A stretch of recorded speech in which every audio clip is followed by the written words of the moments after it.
Hey, what's up team? Eddie Gray here, back at it again. Today we're talking about the Marquee tool in Logic Pro. I call the Marquee tool the Swiss Army knife of Logic Pro because really it does so many things. Today I'm just going to show you a couple, but really it does so many other things. But let's get right into it. Number one, you can use it as a scissor tool. Let's say you want to make a big edit or a small one, but in this case, I'm going to select my snap to grid to bar, and I will cut out from bar 17 to 18. So rather than having to use the scissor tool, you can just do that and you can get yourself an effective pause going.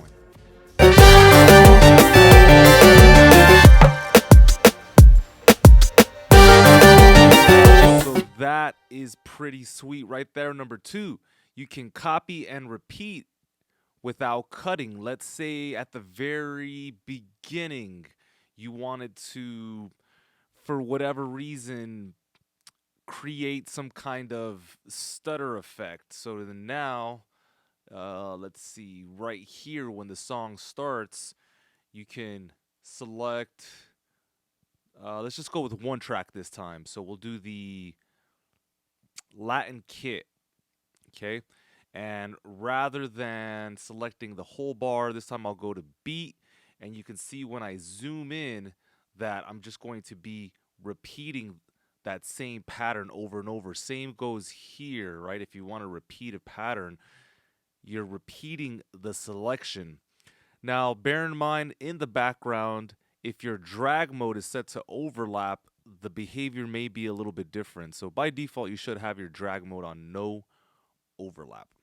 All right, next one, zoom to selection, one of my favorites. Let's say you have this macro view that looks something like this, right? You're trying to zoom in, be specific on one part. If I hold command, create a marquee selection as it's my secondary tool, then I hit Z and you can zoom to that selection. So think of this like a navigation snapshot. You're looking in, I'm gonna hit Z again, and then now we are back in the macro view. So again, create a selection, hit Z. Okay, now you're looking at what it is you want to look at.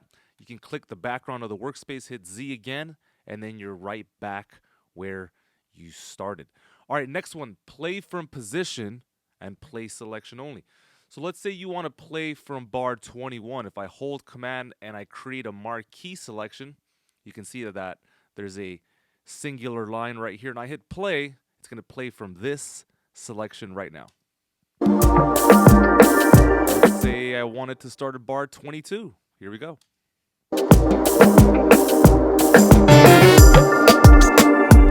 Conversely, let's say you're trying to write a piano part or a bass part, and all you want to do is listen to the beginning or create a loop, but that doesn't cycle over and over. You just want to create one loop, hit play, have it play from the beginning to the end. This is a really good technique when you're mixing bass. Check it out. You make a little change, maybe you add something, again, spacebar. So you're playing selection only, so you can play from this position and also play this selection. Next one, split, delete, and mute. This one's really nice. If you want to cut something, I can create the marquee selection. Again, I'm holding command, dragging left or right, and then if I click once in the middle of this selection, what ends up happening is we end up slicing on both sides. Let's say you just hit the delete key. Now you're deleting it. You can also mute this selection.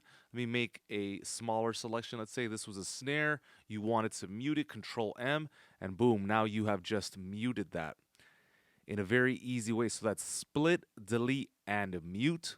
And then for my last trick, creating 4 nodes in automation mode. This one's so amazing. So look, let's say you get to a breakdown, right? I open up automation by clicking on A. So this is the automation window. And again, let's say my snap to grid is in bar, right? And I hold command, I drag to the right. And all I want to do is bring down this section by 2 dBs. I click, hold, and drag down like so. Now, just a quick side note, if you want to change the value in cents by fine tuning it, you can hold control. So you can see that now it's going 6.7, 6.6, negative 6.5. So if you hold control, you can adjust by fine-tuning it just like this. All right, team. The Marquee tool, the Swiss Army knife of logic. I believe the best 1-2 punch is having your primary tool be the cursor and the secondary tool be the Marquee tool. Now, just another side note, you have tools that are assignable not only in the tracks area but also in the piano roll. So just make sure you can distinguish between these two areas. And then of course now in Logic 10.6 we have tools that are unique to the live loops grid. All right, team, hey, thank you for watching. I'm gonna get out of here. Have yourselves a wonderful day. We'll catch you next time.